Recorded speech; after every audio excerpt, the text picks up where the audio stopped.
A lot of them actually come across as they're very, very stressed, very worried. Their patience runs short in taking care of their loved ones, and they get agitated easily with the smallest things that they see in their loved ones every day. And very commonly, a lot of caregivers, they do not recognize that these are the signs of burnout in themselves. So maybe I would also like to ask Richard to share what are the common signs that you see in yourself. In the beginning, when I was taking care of my father, I can't even realize that my father had a dementia.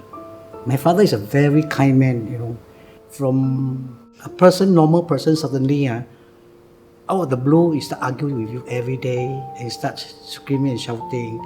And really, myself is very stressed out.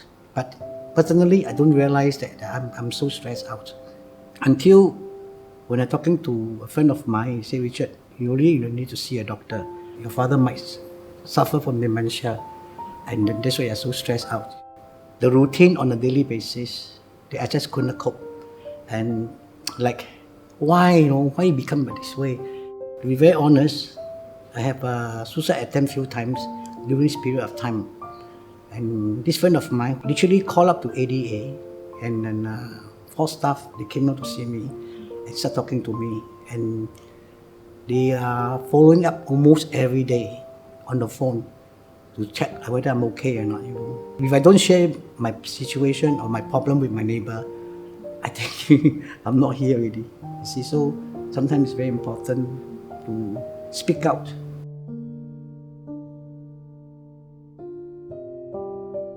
Always remember this, you are not alone. There's so many out there, they're also facing the same problem. We're talking about that, about sharing your problem or talk to somebody that what you're facing. What is to call CARE? CARE have this caregiver to caregiver program.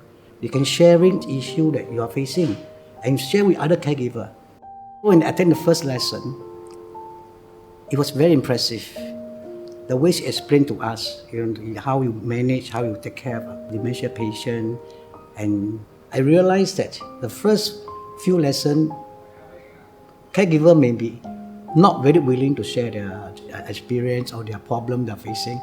But the more people who actually stood up and they start telling the story, the more and more caregiver will start actually, hey, I also want to share. Which I think is very good because it's the frustration inside the heart.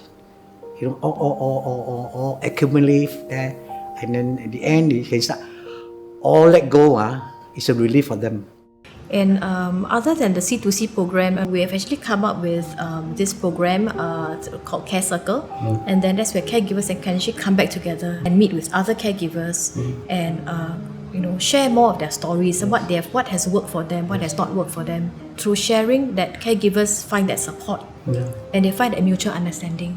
We do have some caregivers who are actually uncomfortable joining a group session. So these caregivers, we actually reach out to them one-to-one. But we encourage all caregivers to ultimately come together in a group to get to know the other fellow caregivers.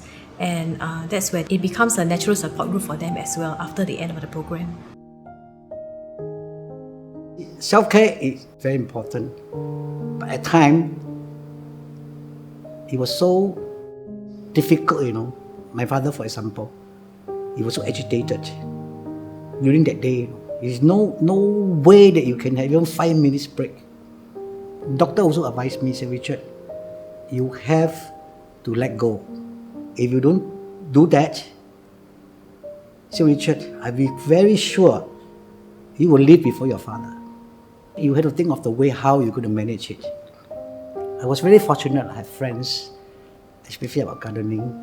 Every now and then, he got so angry with myself or some frustrated. I was like, okay, let's go. I was just go to the garden. Looking at the garden and then looking at the people there, they start talking and then they was asking me, hey Richard, how's your father? Richard, how you been doing? It's some kind of comfort to me, put it this way. And it's so good that I'm not facing the same situation 24/7 every day, even have a little bit of myself. On good days, we remind caregivers, because sometimes they are so into caregiving, to take care of yourself when there are little pockets of time. When he's taking a nap, you have a nap with him. When you rest next to him when he's watching his TV shows. Just that 5 minutes for your mind to just take a little drift somewhere away Yes. and then coming back. We advise caregivers, to practice little exercises of mindfulness, self-compassion, to tell themselves that they are doing their best and they are doing all they can for their loved one. And whatever it is that they have done so far, that they should not be feeling guilty in any way that they have not done enough. Being as a caregiver, 3 important things is that you have to have love, confidence, and patience.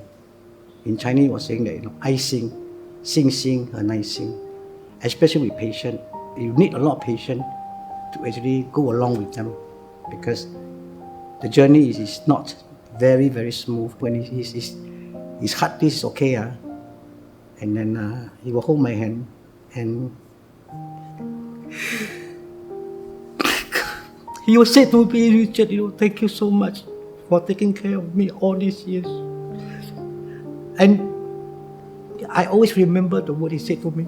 Really, he really touched my heart, I can still remember we are around him and we're taking care of him.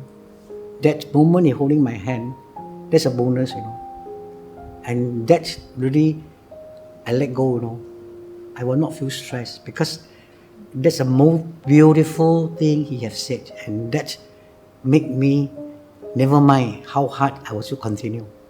We have to realize that caregiver is a very worthwhile journey if you really put your heart and soul into it. And I promise myself that in the future, if my father passed on, that I will continue as a caregiver journey to care for other caregivers